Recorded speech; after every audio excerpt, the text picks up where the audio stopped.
This is Weights and Wealth, your one-stop shop for entertaining education on building a stronger body and bank account. We are not doctors or financial advisors and must warn you this is not medical or investing advice. It is for your entertainment.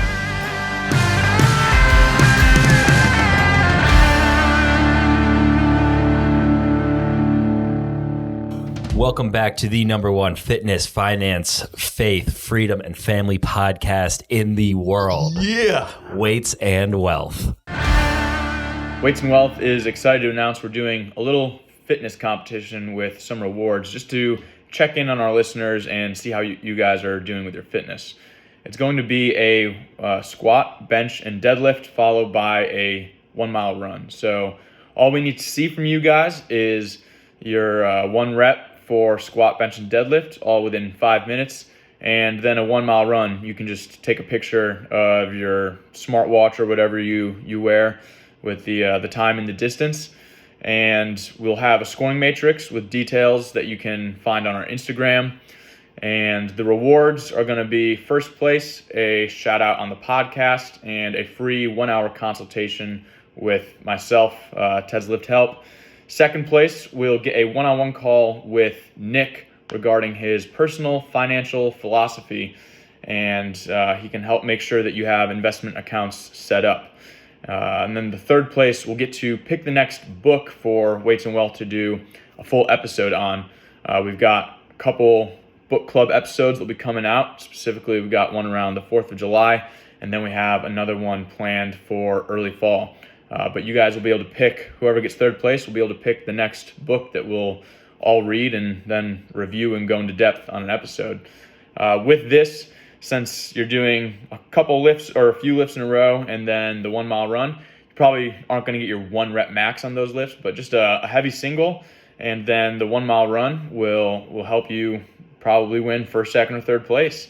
And it will be based off a Wilks score calculation. So if you're a bit of a smaller person, if you weigh a little bit less, or male to female differences, based off the Wilks score, it will factor that in. So not to fear, even if you're nowhere near as big as Sean, you can still beat him based off the Wilks score. So again, the qualifications are just to record your 1 rep of squat, bench, and deadlift, and then send a picture of that 1 mile run off your smartwatch or however you record that, off your phone, whatever app you use to track your runs. And then we'll see who gets first, second, third place. We're excited to kind of interact with some of the listeners a little bit more for this. So yeah, it will be due on June 15th will be the cutoff. And we are excited to see how you guys are doing. Today's episode shout out goes to Amy from Charleston for being a very loyal listener and giving us great feedback. Yes, thank you, Amy. The weights wisdom for this week is to avoid fast food when possible, and you're going to find out why. Mm-hmm. Which is kind of like our intro article today. Yes, this whole episode is really just on fast food. Probably won't be as long as some of the other episodes that we've been recording this morning, but for this intro article, if you're watching, we will post a picture. If you only listen to us and you don't watch, we encourage you to watch us as well. You can do that on Spotify or on YouTube. Yeah, especially because we're always putting graphs up on there, and just it makes it easier to follow along if you're actually looking at the graph. We do our best to explain them, but if you're actually looking at it, that really helps. Yes, especially for more of the financial things as well. Usually got graphs. We'll have some today as well. But this intro article, it's about a woman who's had a McDonald's hamburger for 24 years just sitting in her home, and it has not decomposed. Did you do this in health class in like 6th grade or anything? I don't remember. Okay. I mean, I remember the what do you call it, where you put like food into this bucket and then it decomposes and it's like mulch kind of. Oh, we didn't do that. Yeah, no. Fertilizer or compost or compost. Okay. Yeah, we did that. Yeah, in our 6th grade health class, we had on the side of the room by the windows, there was a Twinkie, like a new one that they opened at the beginning of the year. And then there was one that had been there since that teacher started. And the teacher's pretty elderly. It was like 20 years old. It was a Twinkie that just looked exactly the same. It was like slightly more brown than the normal yellow shade. But yeah, a lot of this stuff doesn't decompose. I mean, having a hamburger like that is pretty alarming. You would think at least the meat would go, but even that, there's the way that they make this food, and especially a lot of the processed food that we eat that's on shelves in the grocery store. A lot of this stuff has preservatives in it, and if the preservatives make it so that the bacteria can't break it down, what do you think is happening in your gut? You know? Yeah. And I mean, like, if she still has it, it probably doesn't smell that bad either, because you would think meat after a couple days sitting out would start to smell, but nope. Guess not. Is that okay? Yeah. So moving on to our topic for today, there was an article or I guess more of a blog post that Moms of America put out in late 2023 in the fall. And we're just going to basically walk through it and some of the study that went along with it, or some of the lab results, I guess is more accurate. But essentially, they tested, was it 42? I'm going to pull it up on the computer here. Yeah, they took 42 samples of different fast foods. So we've got everything on here from Pizza Hut pizza, Taco Bell, quesadilla, and taco, some KFC foods, In-N-Out cheeseburger fries, some Panera Bread foods, Jack in the Box, Chipotle, Popeyes, Sonic, Little Caesars, Dunkin', Panda Express, Dairy Queen, Wendy's, Domino's, Burger King, Starbucks, Subway, Chick-fil-A, McDonald's, Arby's. So a little bit of really everything, not just what you would typically think of as like a fast food burger. They've got lots of different types of food here. And they basically got all these different samples of food tested in a lab for heavy metals. And the results were extremely alarming. So we'll go through and just kind of broad stroke some of these results here, and then we'll get into a couple of the specific levels. But 100% of these 42 fast food samples from multiple different chains and types of restaurants had 100% of the samples had alarming levels of cadmium and lead. And then a lot of them also tested for arsenic and mercury. Actually, I don't think any had mercury in it, but they tested for arsenic, cadmium, lead, and mercury. So 100% of the samples tested had alarming levels of cadmium ranging between 74 and 1,158% higher than what the EPA allows in drinking water. So that's a pretty big, pretty large amount of these heavy metals that not really supposed to consume. Another thing we've got here. Wait, I have one question. Yeah. I know why mercury is bad for you. I know it's a neurotoxin, but why are these other ones bad for you? Yeah, so a lot of heavy metals will build up in your body, and they're toxic to you at really any level. So lead is well known to just be toxic 100% at any level. Doctors will tell you that. Some of these other ones aren't as well known, like cadmium. A lot of people don't know what cadmium is. But if you ingest cadmium, you'll probably wind up having like digestive issues, nausea, diarrhea, and abdominal pain and cramping. And then something that Moms of America had as listed as well as a side effect of having cadmium is tenesmus, which again is digestion. Sensation that you need to have a bowel movement, but you don't actually have to have one. And then it's also really harsh on your kidneys and red blood cells as well. So yeah, you don't want to really be exposed to these heavy metals. And the fact that people are eating fast food every day that has high levels of them is quite alarming. Let's break down some of the specific lab samples here. I'm going to pull the computer closer to me. So cadmium across the board, everyone had elevated levels that are higher, at least 74% higher than the EPA allows. When it comes to lead was found in Pizza Hut, Taco Bell, KFC, In-N-Out, Chipotle, Sonic, Little Caesars, Domino's, Burger King, Starbucks, Subway. So just about all of them. McDonald's and Arby's. So pretty much all of them, it looks like, except for Chick-fil-A. Looks like Panda was safe. Dairy Queen, Wendy's were safe from lead. But yeah, most of these had lead. And as we just stated, any amount of lead is toxic and you're not supposed to consume it. Yeah, I mean, it kind of blows my mind that they're allowed to have this in there, because wasn't lead paint banned?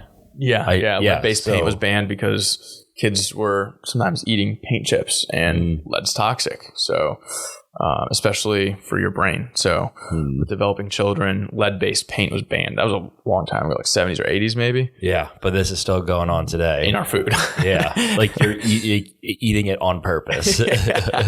You're not some kid that's eating paint chips. Could have a burger with a side of lead. Right. The highest values here were Chipotle and Sonic. Looks like the cheeseburger at Sonic. That had 5.95 micrograms, and Sonic was 10.34. And these are highlighted a dark orange because they're extremely over the range, whereas some of the other ones, a lot of the other values we're seeing are like around 0.6 to 2.4 micrograms. So, okay. Is there anything to do with like the, like the safe, like the quote unquote safe amount? Is that what the colors are? Yeah. So the colors, if you're looking at the chart, which we recommend watching for this reason, if you're looking at it, it's like a light orange because it's over the EPA's safety limit for drinking water, parts per million. If you see the dark orange, that means it's way over. I'm not sure statistically what analysis they used to determine that.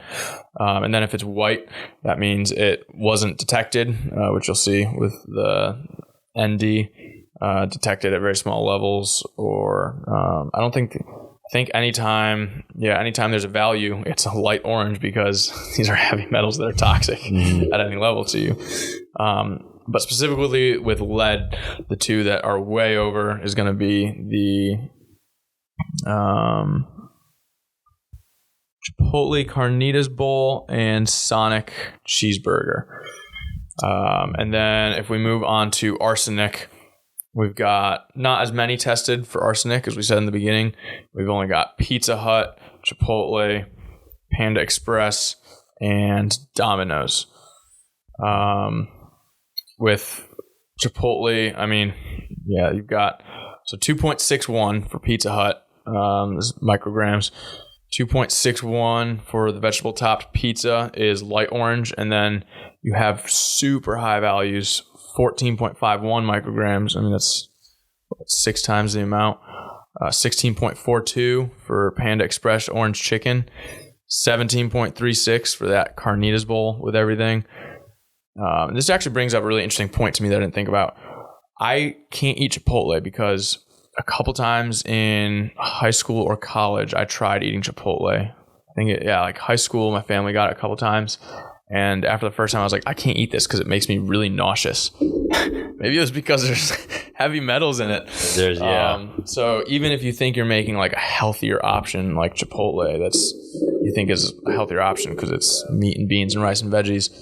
I mean, this stuff is like to a certain extent toxic. So yeah, and like health goes so far beyond the macros. Like a lot of people, with Chipotle, people focus on the macros. I did have one other question. Like, at what point in the process do they decide to add that stuff? Like, is there just some guy in the assembly line that's like, a little bit of lead would be good here? Sprinkle a little of this. Like it's fine. No. So some of the heavy metals can get in through farming. So if you're using like industrial fertilizers, a lot of times those have heavy metals in them. There have been studies that have lab tested fertilizers, and a lot of times those industrial fertilizers will have heavy metals in them, and then through there it just gets into the food. So who knows, maybe if you went to the grocery store and picked up some lettuce, it might also test like this, or maybe it's not as bad. It could be other things they're using, industrial oils that they're using instead of like tallow or olive oil. But yeah, it could be different things like that. I don't really know. I know the fertilizer is a big one. I know they're not just sprinkling a little bit of cadmium on it. Well, because I was wondering if these act as preservatives, and like that's the reason why, for part of the reason why they're in there. That's a very good question, because we know that they use heavy metals in vaccines to preserve them. Aluminum is very common. Mercury, not as common as it used to be, but yeah, that could be. But I feel like someone would have to hit the alarm button and be like, guys, we can't add heavy metals as a preservative. You would think. Yeah, you would think. I don't know. But you would think a lot of things, and they're not always true. That's a very good point. With the mercury, that they did test for mercury, and it was not detected in any of these. So that's a good sign. At least you're not getting mercury. And then I think we went through most of the rest of these. Lead's in pretty much all of them, with Chipotle and Sonic being the biggest offenders. And really the biggest offenders overall for all the heavy metals is going to be Chipotle is probably the biggest out of all the fast food here. Sonic is a big one. Panda Express outdoes Chipotle, it looks like, actually. And Domino's is bad as well. From trying to do a quick scan while I talk. But Popeyes also looks not to be the best. But yeah, it's pretty alarming to see that this is really what we go back to when we talked earlier in an earlier episode about how your health is being sabotaged. Like you might think you're making the healthier options, but unless you're really trying to eat organic and cook your own food, like you're being sabotaged to a certain extent. Yeah, and what kind of sucks is like this information isn't well known. I had no idea about this before you linked this to our outline. Like this is not, and I'm somebody who's much more health conscious than your average person, and I didn't know about it. Yeah, it's really hard to get around, and it comes to a certain point in the conversation where we have to start discussing like immediate solutions to the government starting to really crack down on this. And I'm very much a libertarian, but if people are being exposed to all these toxic things all the time, I think that's one spot where the government actually should be stepping in. And we've discussed this before, like that's the reason why I really like RFK is I think he's actually going to help the health of Americans through like the food supply and all these different things. Because I do think that the health of America is maybe the biggest threat that we face, and people don't even consider it as like a political issue. Yeah, we have a fun episode coming up around the 4th of July where we all came up with a couple amendments that we would add to the Constitution. And so we had to write them very broad because like all amendments are written very broadly. And one of mine, I kind of had this in mind and a couple other things that I think would help it, because I do excited to hear that during that episode. Yeah, that'll be that episode will air on July 8th. Okay. So that we haven't recorded it yet, but we'll be doing that later today. And definitely check out the episodes we've got coming out around the 4th of July, because we're going to do an overview of the Bill of Rights first, right before 4th of July, and then right after we're going to go into some proposed amendments based off a book club book, and then some that we would add ourselves. Yeah, forcing everyone to bench and squat every morning is. No, I'm kidding. But yeah, this is really alarming. So if you are eating a lot of fast food, I would definitely try to get away from that and start cooking yourself. I know it takes time, and it's more efficient to just Uber Eats it every day, but this is not even going into the macros and the seed oils and all this stuff. This is just looking at the heavy metal concentrations in this food supply. It really just goes to show that you really have to be avoiding this stuff as much as you can, because it is very toxic. Yeah, and one thing, like one note I did have is that like there are these amounts that are considered, safe doses.